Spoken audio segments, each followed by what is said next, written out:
Yo, what up my Shadow Armies? It is I, Shadow Critias, back again with another RWBY versus matchup video.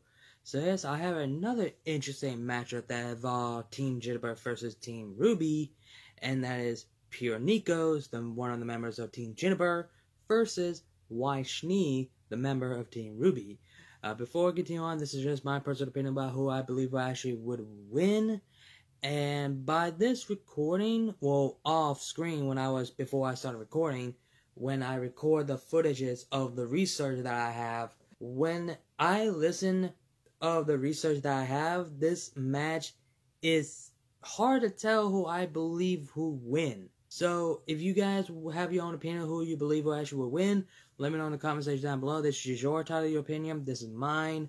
And I already, again, this is actually a tough one for me to choose who I believe actually will win, and the reason why I want to make this matchup, because this matchup is very interesting because we never see them two actually go at it. I mean, when Weiss and Pyrrha interact with each other and nobody can think about who actually will win a fight between these two characters, and same goes for Lion versus Blake, which I made that video already, and this might be the last one I ever do to focus it on Team Jitterbug versus Team RWBY, one of the team members, actually. And, again, this is just my personal opinion who I believe will win, but before we get to that, let's just go in and get into the combatants. Powers and abilities.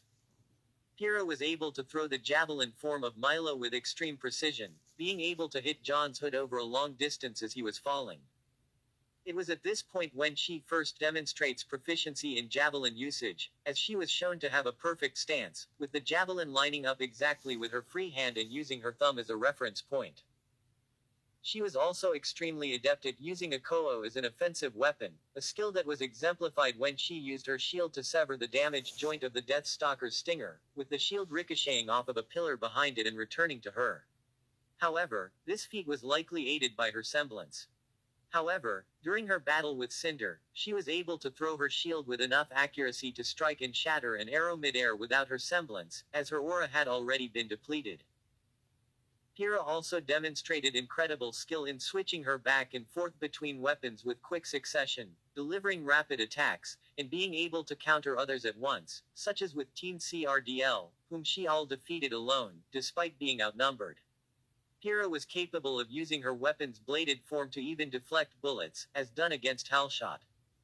She showed to even have a high amount of skill in unarmed combat, using several kicks to knock Cardin Winchester and his team back several times, even using her hands at brief moments. Strength. Pyrrha was physically strong, as she was seen to punch through grown tree trunks with her shield without any change in her posture or stance.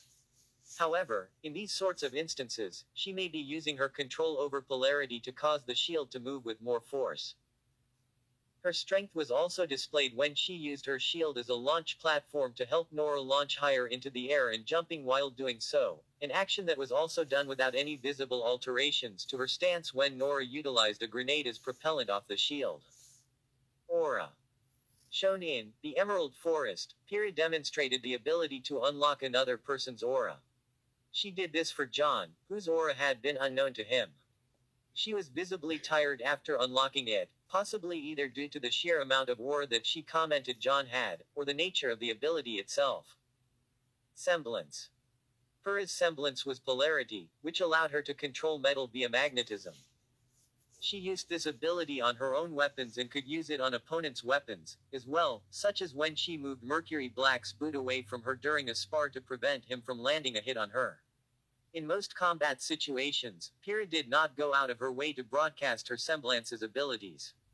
Instead, she used it only to make very subtle changes of movement for her own weapons and sometimes her opponent's weapon to affect the course of a battle.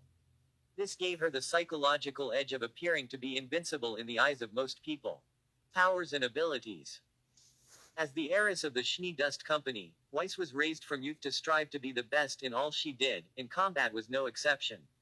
As a testament to her skills, Weiss was on the top ranking of the sparring class during the events of the Vital Festival. Weiss can move quickly and is creative on the battlefield, particularly with ice dust. Like many huntsmen and huntresses before her, Weiss has had her aura unlocked, coating her body with a shield powered by her soul.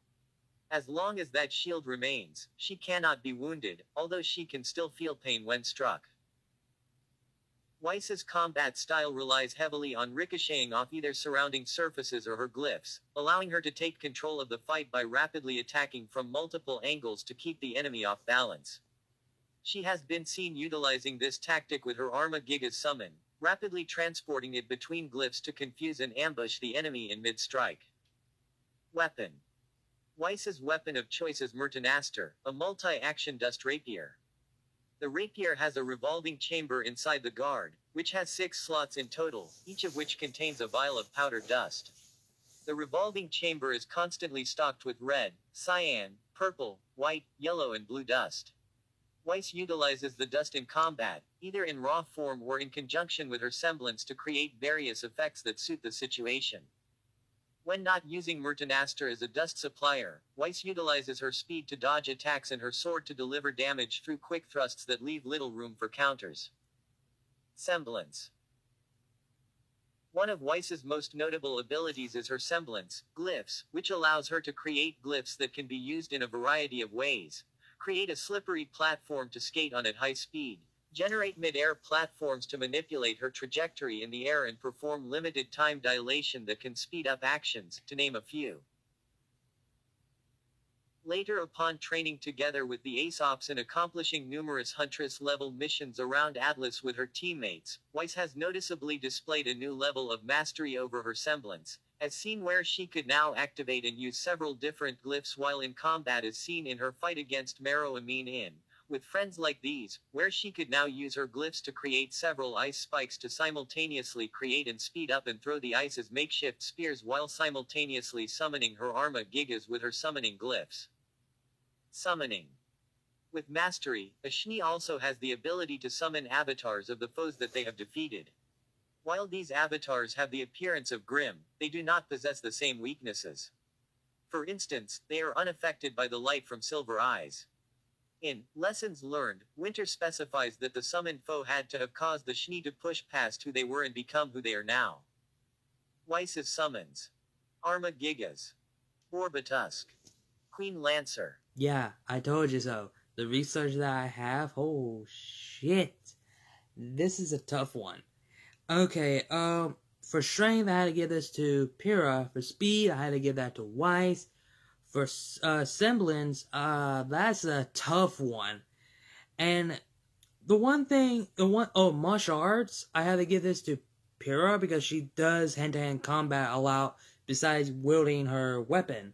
Because we saw her use hand-to-hand combat without her weapon, but Weiss, she never had a hand-to-hand fight. She allowed with her sword.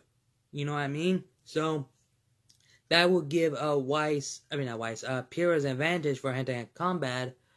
Of a semblance, that's the tough one. If I had to choose one, for semblance, it's a tie, in my personal opinion. It's hard for me to choose. We talk about glyphs versus telekinesis that you could move metal. I forget the name of it. And that is hard. And that is tough. And plus, they do get destroyed. And the glyphs does get destroyed easily. So, if I had to choose... Well, I know I said it's a tie. But now I rethink about what I just said. I think Pyrrha's semblance will actually have the advantage. I guess. I don't know. And plus, Weiss's weapon is metal, so pretty much Pyrrha could use her semblance on Weiss's weapon and do whatever. And plus, she could use her semblance to, when she throws her weapon at her opponent, it comes right back her by when she uses her semblance. And what else do I have? And also, aura, I have to give this to Weiss because she used her aura as like a shield. So, to my opinion, I think her aura won't last long to Pyrrha's semblance because this is a battle to the death. If one of them breaks their aura, one of them is gonna die. So, in my personal opinion, the winner of this matchup is Pyrrha Nikos. And it's not because I hate Weiss. I mean, I do hate Weiss as a character, but it's not that because of this matchup. It's because of the research that I gathered, and I believe that Pyrrha actually would win against Weiss. It depends if you have your own reasoning. You know, not your own reasoning or whatever. It depends if you have your own opinions. There it is. But this is just my personal opinion. In my personal opinion, the winner of this matchup is Pyrrha Nikos. Hope you guys enjoyed the video. Let me know in the comment section down below what you guys think. Do you think Weiss Schnee should have won this matchup? Or you guys agree that Pyrrha Nikos actually won this match? Let me know in the comment section down below. Like, comment, share, subscribe. And I'll see you guys later. Kneel before I shout out Critias. I'll see you guys later.